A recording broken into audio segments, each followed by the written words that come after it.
Kalau kalian pernah bersihin motor kalian pakai sabun terus susah hilang, kalian wajib beli ini nih. Ini untuk maksudnya bersihin bagian kolong-kolong mesin yang banyak olinya itu ya, yang kotor-kotor itu ya. Kalau pakai lap kan nyuci lapnya juga susah ya.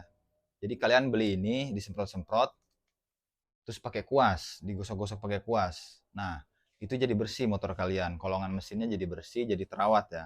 Jadi kalau pakai sabun emang susah. Dan prosesnya juga lama. Kalau pakai ini cepat dan bersih. Jadi buat kalian nih yang mau beli produknya, biar kolongan mesin kalian nggak banyak olinya, langsung beli produknya di kiri bawah video ini. Langsung dari official Glode.